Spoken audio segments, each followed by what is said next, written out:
What if the moment your heart stops is not the end, but the first time you truly see? For 8 minutes, my heart was silent.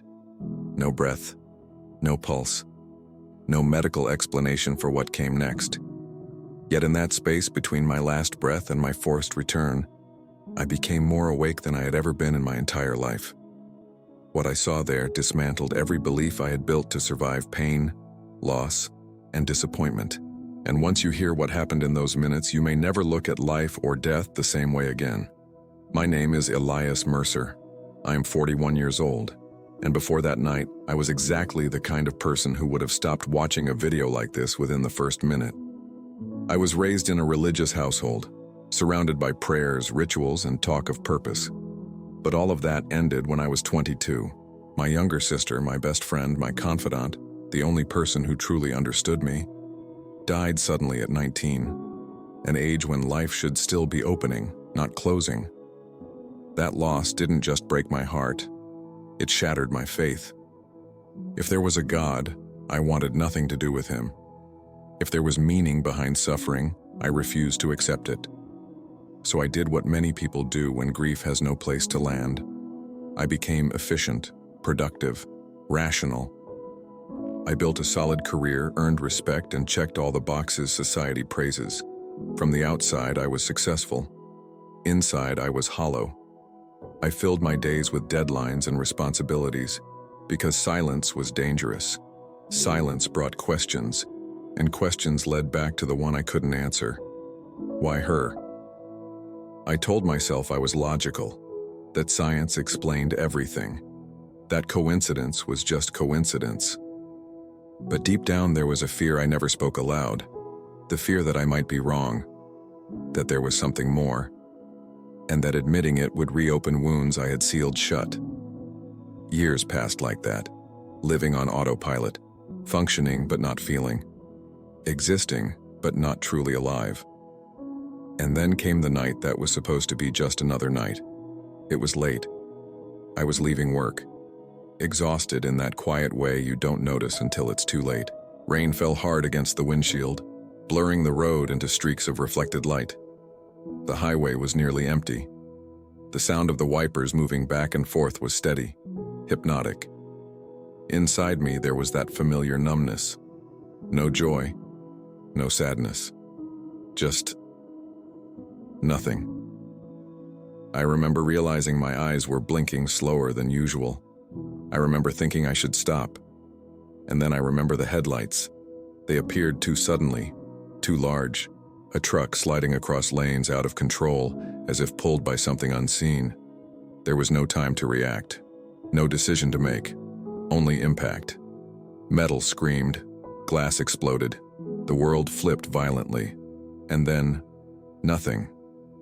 What shocked me most was not pain, it was the absence of it. There was a sharp final sensation like a wire snapping, and then I was no longer inside my body. My awareness detached effortlessly as if it had only been loosely tied there all along. I was above the scene, looking down with impossible clarity. I saw my car crushed and overturned. I saw my body trapped inside, motionless, blood on the steering wheel. And yet, none of it felt like me. There was no panic, no fear, only a profound stillness, a calm so complete it felt like being held. That was when I understood something I had never allowed myself to consider. I was dead, and somehow, I was still there. In the next instant, the scene below faded and I was pulled inward, away from the road, away from time, away from everything familiar, into a state that was not darkness, not light, but pure awareness. And that was only the beginning. Subscribe. Comment your city. Say amen for a prayer. I don't know how long I remained in that state after leaving the wreck behind.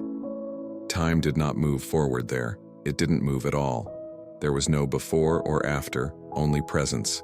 It felt as though I had stepped into a deeper layer of reality, one that had always existed beneath the surface of everything I knew, quietly waiting. The first sensation was not sight, but relief. A release so complete it felt like exhaling after holding my breath for an entire lifetime.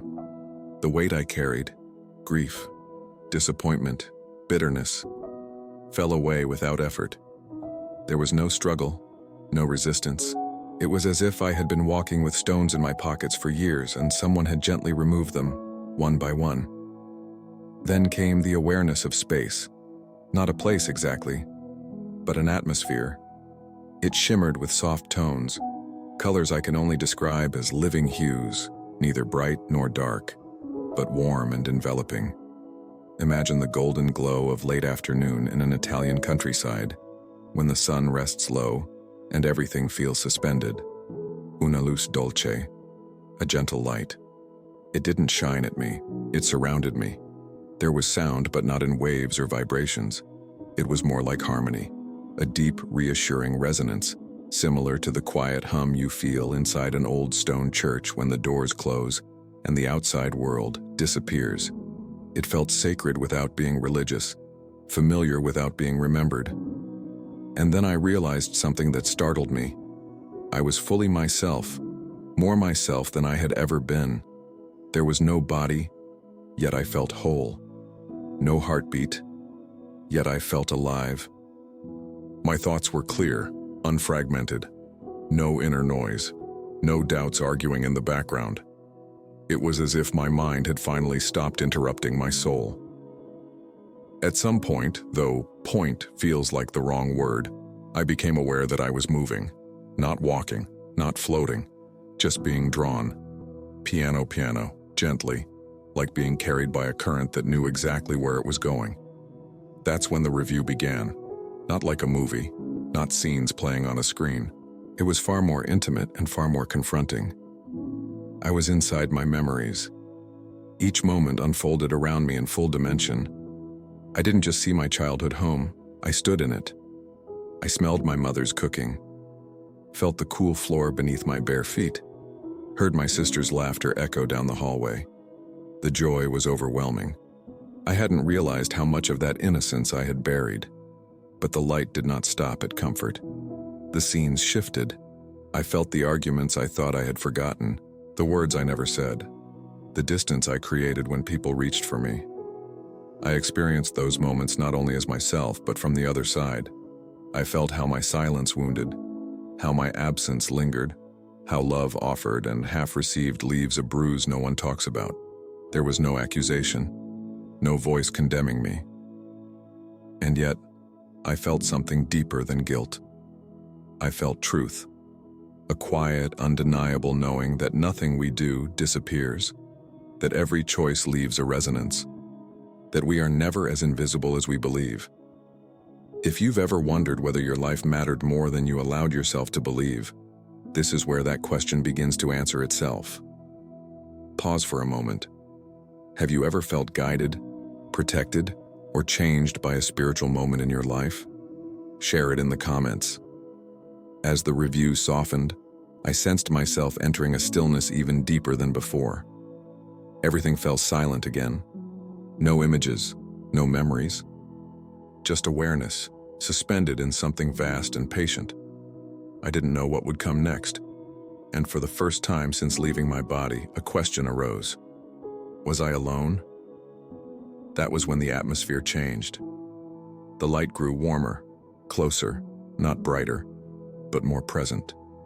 It felt aware of me, as if something had noticed my noticing.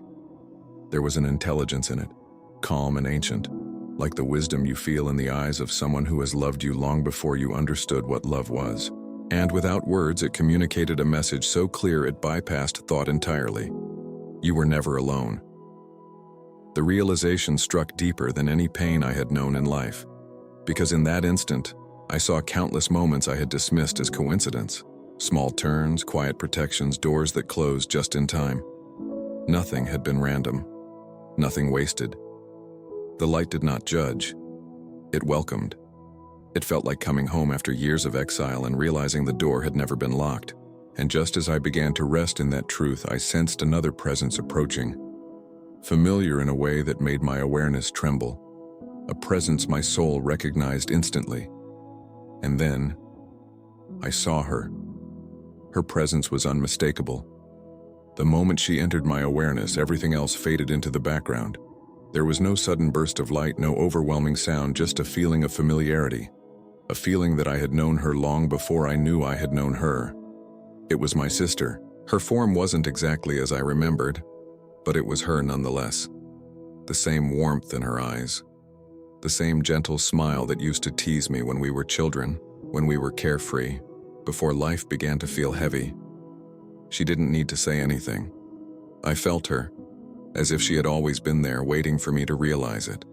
I wanted to run to her, to reach out and hold her, to tell her I was sorry for everything I hadn't said, for every moment I had taken her presence for granted, but there was no need for words.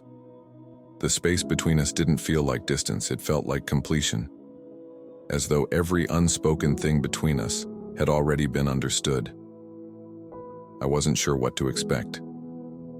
In the back of my mind, I still held on to the idea that the afterlife, if it existed, would be some grand revelation of divine knowledge, some final answer to the questions I had buried for so long. But instead, what I felt was profound peace. Her smile deepened. It was a smile of understanding, of acceptance, and in that moment I knew this was not a reunion born of grief or loss. It was a reunion in its purest, most unconditional form. She reached out, not with her hands, but with her being. A simple gesture that resonated within me like a pulse. A soft reminder that we were always connected, even when we were apart. You didn't lose me, her presence seemed to say. You just couldn't see me. And just like that, something inside of me shifted. I realized that her death, the one that had broken me, had not been an end to her existence. It was just a transition, one that I had refused to accept for so long. Her eyes, deep and full of understanding, told me everything I needed to know. She wasn't gone. Not in the way I thought she was. She was still here in ways I couldn't fully comprehend, but she was still here. And as I stood there, suspended in her presence, something far more important began to unfold. Something deeper than I could have ever imagined. The light around us seemed to pulse with an energy I couldn't define, but I could feel it in my bones. It was as if the universe itself was holding its breath, waiting for something to click, something to make sense. The truth of what I had been avoiding for so many years began to settle into my soul. It wasn't just about my sister. It wasn't just about the regret I carried. It was something much larger. It was the understanding that we are never truly apart from those we love, even in death. That love, true love, does not cease. It transforms. I was always with you, she said. Not in words, but in the feeling that washed over me. I never left. Tears welled up in my eyes, not of sadness, but of relief. It was as though a wall I had built around my heart for years, brick by brick, had crumbled with her simple, unwavering truth. But then, just as quickly as she had appeared, she began to fade. The light shifted again, becoming more focused, as if the space around us was rearranging itself, preparing me for what came next. She didn't say goodbye. She didn't need to. The connection between us was eternal, undisturbed by time or space. And as her presence faded into the light, I felt the presence of the warmth I had carried with me, the feeling that I had never truly been alone, that I had never been abandoned. A truth was beginning to settle deep within me, a truth I hadn't been able to accept before, but one I now had no choice but to embrace. She was right. Love was eternal, and we were never truly separated. I wasn't just seeing her, I was seeing everything. The way all the pieces fit together, the way everything in my life had led me here, to this very moment. And with her departure, something else began to take shape, something that I couldn't have foreseen, something I wasn't ready to understand fully yet. But before I could even begin to grasp it, another presence began to form, one that I was not yet prepared to meet. And with that, I was drawn forward, pulled deeper into a new revelation. The journey was far from over. After my sister's presence dissolved into the light, I believed, truly believed, that I had reached the end. Not an ending filled with fear, but a completion so gentle, it felt like rest. Everything made sense there. Every wound, every loss, every unanswered question I had carried for years felt suddenly placed into a larger design, one that did not need explanation to be understood. I wanted to stay. There was no pain, no weight, no effort. The awareness I inhabited felt expansive, free, as if I had finally stepped out of something too small for me. The light remained, calm and attentive, not demanding anything, simply allowing me to exist within it. And for the first time since my sister's death, I felt whole. Then came a knowing, not a voice, not a command. A realization that rose quietly, but with absolute clarity. This was not my time to remain. The truth of it struck me harder than the accident itself. I felt resistance for the first time since leaving my body. Not fear, but reluctance. Returning meant pain. Returning meant limitation. Returning meant responsibility. The life I had numbed myself to would once again demand my presence, my courage, my honesty. And yet, within that resistance, there was understanding.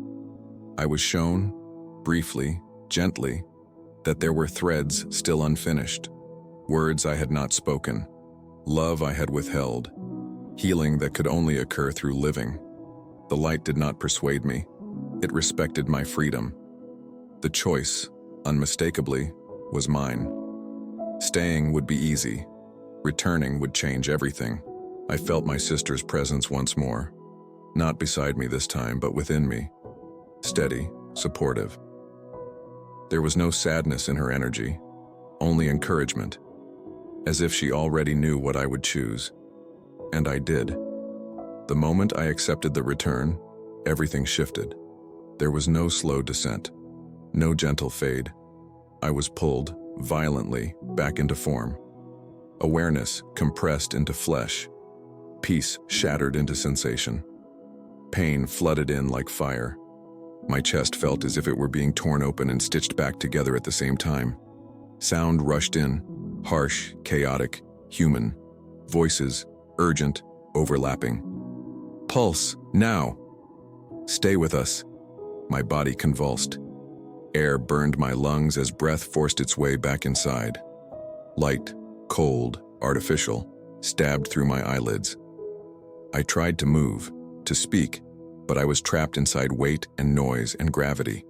Later, they would tell me my heart had been stopped for nearly 8 minutes. 8 minutes without a pulse. 8 minutes beyond medical explanation. 8 minutes that altered the axis of my existence.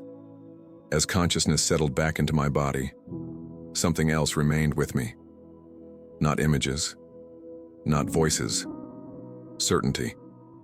A knowing so deep it could not be reasoned away. Death is not an ending. Love does not disappear. And nothing we live is meaningless. Recovery was slow, painful. The body heals reluctantly after being abandoned by life. But the greater adjustment was internal. I could not unsee what I had seen. I could not unknow what I had learned. The armor I had built, skepticism, control, emotional distance, no longer fit. I listened differently. I spoke more carefully. I felt again. Grief did not vanish, but it transformed.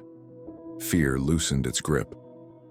The silence I once avoided became a place of reflection instead of threat.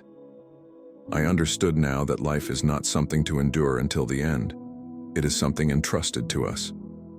I returned with a responsibility I did not ask for, but could not refuse. To live awake, to love without delay, to remember that even in our darkest moments, we are never as alone as we believe. What happened to me did not make me special. It made me accountable. And every day since, I have lived with the awareness that this life, fragile, imperfect, fleeting, is not a punishment. It is an invitation,